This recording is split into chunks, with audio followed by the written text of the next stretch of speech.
Bien, seguimos haciendo Efecto Ciencia acá en UFRO Medios. Les contaba hoy día al inicio que vamos a conversar de medio ambiente y particularmente, probablemente muchos recuerdan, ¿no?, que cuando asume el presidente José Antonio Kast, se retiró de Contraloría General de la República 43 decretos medioambientales. Estos decretos relacionados con diferentes ámbitos como protección de salares altoandinos, biodiversidad, entre otras temáticas. Cambio climático también, entre otras áreas que son críticas y estratégicas. Bueno, esto en su momento y todavía, de hecho, ha generado alertas, alarmas en diferentes ONG ambientales, ciertos científicos también, y es tanto así que un grupo de científicos se organizó de norte a sur y publicó una carta en la revista Science, ¿no?, una de las revistas científicas más importantes del mundo. Ahora, ¿qué ha pasado con estos decretos? A la fecha, 6 han sido reintroducidos a la Contraloría, pero hay 37 que están todavía en espera, ¿no?, sometidos ahí a evaluación.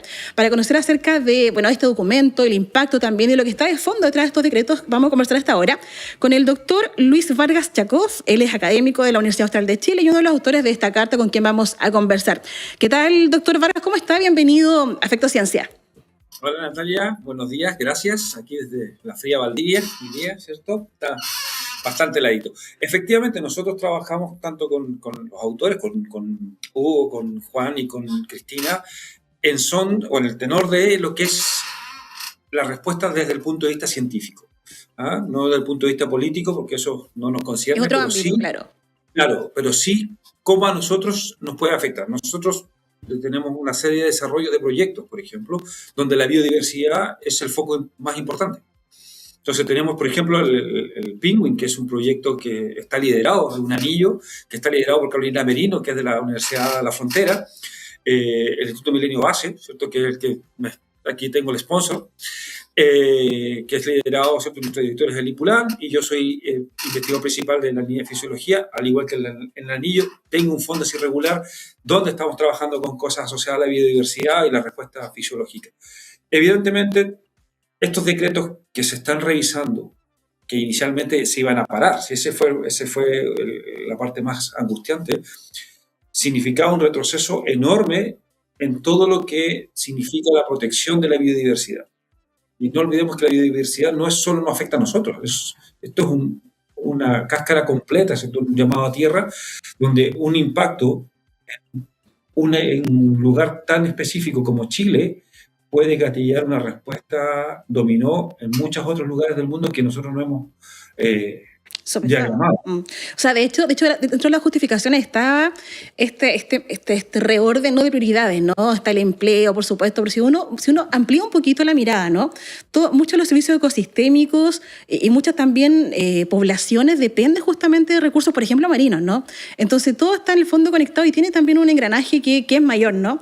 Ahora, para ustedes como científicos, me imagino que también cuando ustedes se enteran de esta paralización de estos decretos, o sea, claro, más allá de un trámite administrativo burocrático, en todos estos decretos también hay mucho trabajo, hay mucho conocimiento, hay trabajo también de mesas técnicas, hay participación ciudadana, es un conocimiento que también se construye con otros. Para ustedes como científicos, me imagino que también fue un golpe durísimo, ¿no?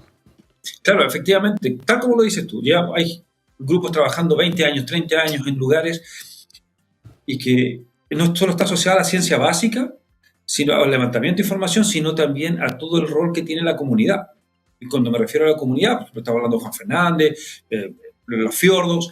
Entonces, hay una comunidad local, nativa, la misma biodiversidad. Entonces, que se tomen este tipo de acciones, a veces un poco a la ligera. Entendemos todo lo que hay detrás por la parte política, que insisto que no es nuestro asunto, pero también hay que tomar en cuenta y mirar un poquito hacia adelante.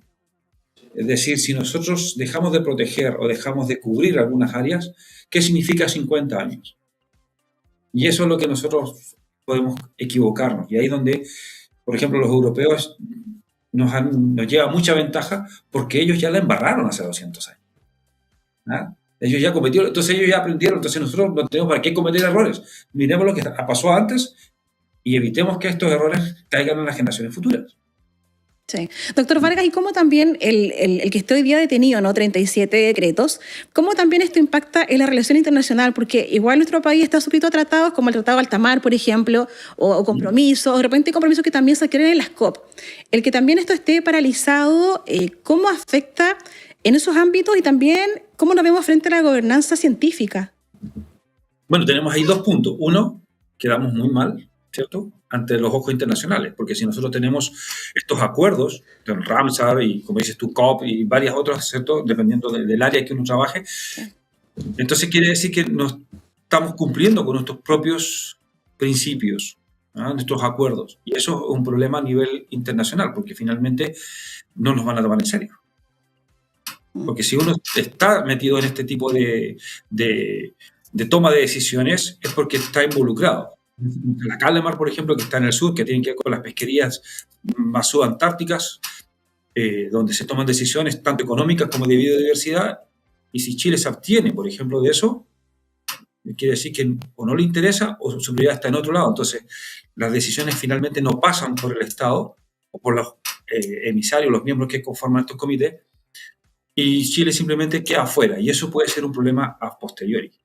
Y lo otro, no me recuerdo cuál era la segunda parte. ¿Cómo también nos vemos frente, porque claro, nuestro país había avanzado bastante y en gobernanza medioambiental, ¿cierto? Pero también Claro. hay también hay un desarrollo en diplomacia científica, en gobernanza científica, porque también eso se ve paralizado. No es que se entrampe, ¿no? Pero también somos parte de esas conversaciones que tienen impacto global. Claro, y finalmente, ya, y bueno, para redondear, por ejemplo, ¿qué pasa con la OCDE? ¿Cierto? ¿Qué pasa con la OEA? Entonces nosotros tenemos acuerdos que tenemos que respetarlos, y que si hemos avanzado y hemos sido pioneros en muchas cosas, sigamos siéndolo. Pero si retrocedemos 20 años, quiere decir que entonces todo lo que avanzamos ahora no va a tener un rédito de protección y va a quedar al descubierto. Y eso puede ser un problema, como te digo, no inmediato, pero sí en 10, 20, 50 años. Y eso generalmente, lamentablemente, no se ve en la inmediatez, a menos que sea una catástrofe demasiado grande. Pero sí, estructuralmente. Veamos qué es lo que pasa con los glaciares, por ejemplo. ¿Te fijas? Cada vez el mundo está tomando más conciencia del agua dulce.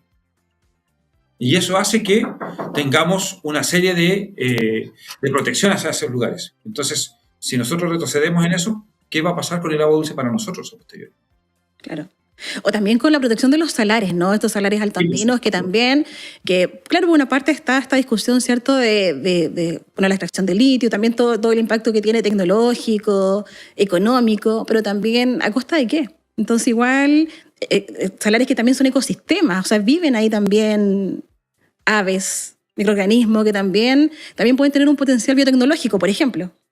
Sí, de hecho, yo siempre he pensado que el crecimiento económico no puede ir en desmedro del ambiente, pero no podemos cerrarnos al crecimiento. O sea, tenemos que conversar ambas instancias. Y ahí es donde a veces se cometen errores, porque a veces prima más un ámbito que el otro, y eso hace que finalmente colapse en algún lado. Tal como tú dices, los salares son únicos en el mundo. Tenemos fauna que es totalmente, que no está en otro lado. Entonces, descuidar ese tipo de cosas o ese tipo de ambientes, lo único que genera es que lleguemos a la extinción de especies y de lugares, sin saber cómo esto va a afectar. Hace años atrás, la Pampa de Altamarugal era un lugar que tenía bastante agua, pero por relaciones de tipo de regadío o de manejo de estas cuencas, se fueron secando, se fueron drenando, y lagunas que tenían flamenco, que tenían una serie de especies endémicas, desaparecieron. Entonces no podemos volver a cometer esos mismos errores. Doctor Vargas, ¿y cómo siguen ahora? Porque claro, está esta carta, ¿cierto?, que sin duda que marca un hito también importante al ser publicada en esta revista, que es un megáfono internacional. Yo creo que para cualquier científico, tener una carta publicada ahí es ya algo importante, no sé, en su vida científica, ¿no? ¿Cómo siguen ustedes ahora como grupo de científicos? ¿Tienen alguna siguiente acción? ¿Cómo van a ejercer presión de algún modo? ¿Qué se viene? Mira, nosotros ahora con el mismo equipo estamos empezando un estudio de esta misma relación de estos 37, ¿cierto?, decretos, porque dentro de estos 6 que salieron o que ya pasaron, ¿cierto?, que ya no están dentro de estos 43 que estaban en revisión o estancados, ¿cierto?, que estaban detenidos, justo esos 6 son los que, en términos de biodiversidad, menos nos impactan desde el punto de vista marino, ¿cierto?, o acuático, que nos compete bastante a nosotros. Entonces la idea es seguir trabajando y hacer un estudio un poco más ecológico, como diciendo, vamos, ¿saben qué? ¿Qué pasa si nosotros restamos esto? ¿Qué va a pasar con la cadena, por ejemplo, trófica? ¿Qué va a pasar con las interacciones? Y eso es lo que estamos empezando a trabajar.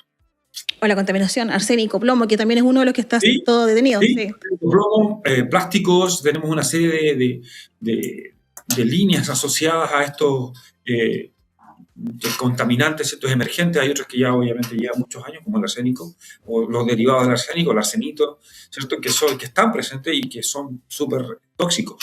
Muchos de los problemas, por ejemplo, asociados a cánceres o disruptores endocrinos, están asociados a este tipo de componentes. Sí.